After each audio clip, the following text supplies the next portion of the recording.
Second year मैं pteridophytes के general characters करा चुकी थी। अब हमको पढ़ना है टेरिडोफाइट्स का वर्गीकरण, क्लासिफिकेशन। क्लासिफिकेशन आपके कोर्स में जो है वो स्मिथ का है। केवल एक ही क्लास, बहुत सारी क्लासिफिकेशन दिए हैं टेरिडोफाइट्स के लिए, लेकिन एक ही क्लासिफिकेशन स्मिथ का आपके कोर्स में है, वो हम करेंगे। उससे पहले आपको बताऊं कि बहुत सालों तक वास्कुलर प्लांट्स को दो ग्रुप्स में विभाजित किया गया था, pteridophyta and Spermatophyta. Vascular plants यानी वो प्लांट्स जिसके अंदर वास्कुलर बंडल्स, जाइलम और फ्लोएम पाए जाते हैं, उसको दो ग्रुप्स में विभाजित किया गया था, टेरिडोफाइटा और स्पर्मेटोफाइटा। ये विभाजन क्यों किया गया था? इसके अंदर वो प्लांट्स आते हैं जिनके अंदर सीड्स नहीं बनती हैं और जो रिप्रोडक्शन होता है वो स्पोर्स के माध्यम से होता है। तो टेरिडोफाइटा में कौन से प्लांट्स रखे गए? जिनके अंदर बीज का निर्माण नहीं होता है और उसमें रिप्रोडक्शन स्पोर्स के माध्यम से होता है। स्पर्मेटोफाइटा में वो प्लांट्स थे जिनके अंदर सीड्स बनते हैं।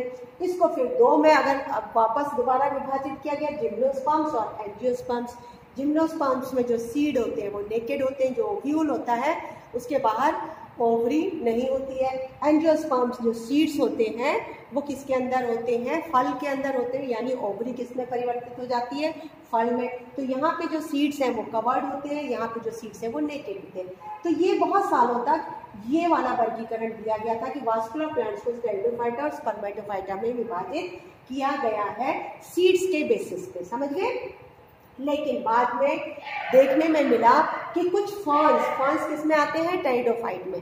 कुछ फर्न्स जो फॉसिल प्लांट्स थे उनके अंदर, लाइक फॉर एग्जांपल साइकैडोफिलिकेस, इसके अंदर सीड्स देखे गए थे। इस फॉसिल प्लांट्स के अंदर क्या देखे गए? सीड। यानी टेरिडोफाइटा के अंदर कुछ ऐसे प्लांट्स भी पास्ट में, भूतकाल में रहे हैं जिनके अंदर सीड्स बनते थे।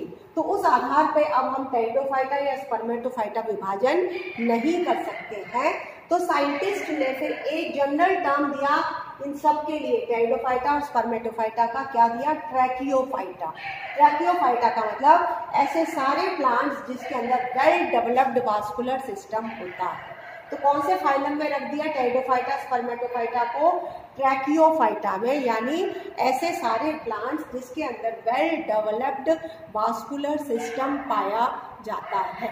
ठीक है, तो अब हम ट्रैकियोफाइटा का विभाजन देखेंगे जो कि किया है, और स्मिथ ने कैसे किया है वो आपको मैं बताती हूँ।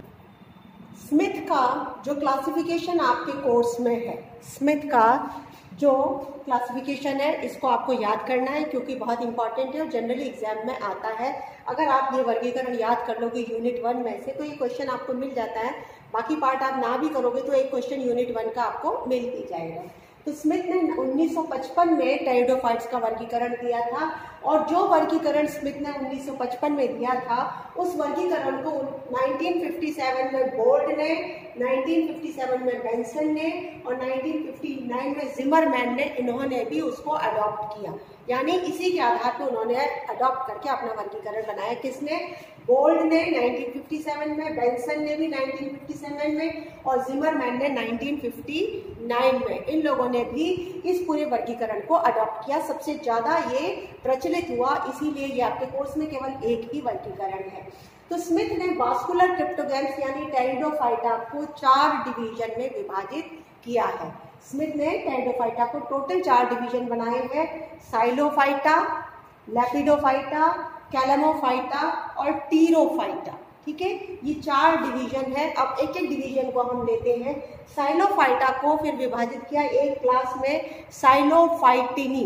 कौन सी क्लास है ये? साइलोफाइटिनी। और इस साइलोफाइटिनी क्लास के 2 ऑर्डर है, साइलोफाइटेल्स और साइलोटेल्स। ओके, तो ये हुआ पहला डिवीजन साइलोफाइटा। दूसरा डिवीजन है लेपिडोफाइटा। लेपिडोफाइटा की एक क्लास है लाइकोपोडिनी। एक ही क्लास है लाइकोपोडिनी, जिसके 4 ऑर्डर हैं, लाइकोपोडिएस, सिलेजिनेस, लेपिडोडेंड्रेस और आइसोटेस। यानी लेपिडोफाइटा जो दूसरा डिवीजन है उसकी जो एक क्लास है उसको 4 ऑर्डर में विभाजित किया है स्मिथ ने, लाइकोपोडिएस, सिलेजिनेस, लेपिडोडेंड्रेस और आइसोटेस। ये हुआ दूसरा डिवीजन। ठीक है, तीसरा डिवीजन है कैलेमोफाइटा। तीसरा डिवीजन जो वास्कुलर क्रिप्टोगैम्स का तीसरा डिवीजन है वो है कैलेमोफाइटा। कैलेमोफाइटा को भी एक ही क्लास में विभाजित किया है, इक्विसिटिनी। क्लास का नाम है इक्विसिटिनी और इसमें 3 ऑर्डर है, हाइनियेस, स्फिनोफाइलेस और इक्विसिटेस। इसके 3 ऑर्डर है, हाइनियेस, स्फिनोफाइलेस और इक्विसिटेस।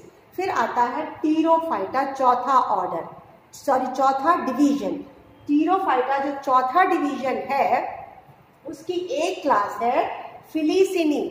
क्लास एक ही है फिलिसिनी, लेकिन इस क्लास को 3 सब क्लासेस में विभाजित किया गया है और उन सब क्लासेस, तीनों सब क्लासेस को फिर ऑर्डर्स में विभाजित किया है। तो आप ये सारा उतार लीजिए। फिर ये जो डिवीजन टीरोफाइटा की जो क्लास है फिलिसिनी, इसकी जो 3 सब क्लासेस है और उसके जो ऑर्डर्स हैं वो मैं अलग से आपको इसको मिटा करके लिख रही हूँ, वो भी आप पूरा उतार लीजिएगा। अब जो 4 डिवीजन्स थे उनमें से 3 डिवीजन के तो मैंने आपको बता दिए थे क्लासेस एंड ऑर्डर्स, क्योंकि सिंगल क्लास थी। वो तीनों जो फर्स्ट डिवीजन है वास्कुलर क्रिप्टोगैम्स की जो फर्स्ट 3 डिवीजन है उनमें सब में एक क्लास थी और फिर उसके क्लासेस को ऑर्डर में विभाजित किया गया था।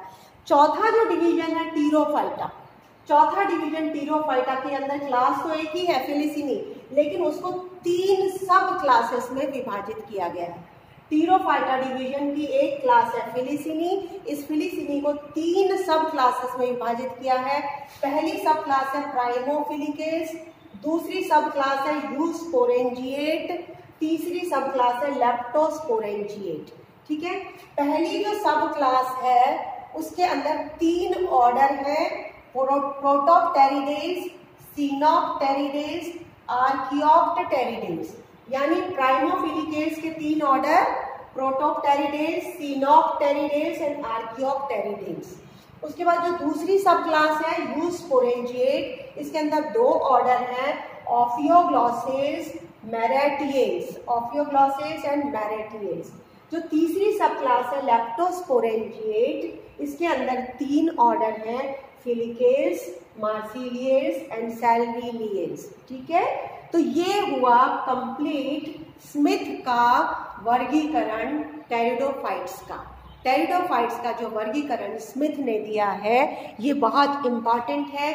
वर्गीकरण बहुत सारे हैं टेरिडोफाइटा के, लेकिन ये वर्गीकरण सबसे इम्पॉर्टेंट है जिसको मैंने बताया, बोल्ड ने, बेंसन ने और जिमरमैन ने भी इसको अडॉप्ट किया है अपने वर्गीकरण में। तो आप अगर यूनिट 1 में टेरिडोफाइटा की जो फर्स्ट यूनिट है जिसमें मैंने आपको जनरल कैरेक्टर्स करा दिए और ये वर्गीकरण करा दिया, अगर ये 2 टॉपिक भी करते हो तो आपको यूनिट 1 के क्वेश्चंस मिल जाएंगे। बहुत इंपॉर्टेंट क्वेश्चन है जो आता है, इसको पूरा कर लोगे तो आपको क्वेश्चंस आपको मिल जाएंगे। दूसरा पार्ट आप पढ़ लो तो बहुत अच्छा है, ना भी पढ़ पाओ तो आपका ये कंप्लीट हो जाएगा। वैसे पढ़ना आपको सारा चाहिए, लेकिन जो बच्चे नहीं पढ़ पाते तो अगर ये 2 topic general characters and classification के कर लेंगे तो यूनिट 1 के क्वेश्चंस आपको मिल जाते हैं। हम कोशिश करेंगे आपको पूरा सिलेबस कराने की, लेकिन मैं पहले हर यूनिट में से थोड़ा थोड़ा पोर्शन आपका करा दूं ताकि आपके हर यूनिट के क्वेश्चंस आप अटेम्प्ट कर सकें एग्जाम के अंदर। वैसे आपको नॉलेज वाइज आपके सारे टॉपिक पढ़ने चाहिए। एग्जाम के हिसाब से अगर आप पढ़ते हैं तो आप जनरली सेलेक्टेड स्टडी करते हैं ताकि आपको पूरा सिलेबस आपका बैठ जाए। ठीक है, thank you very much students.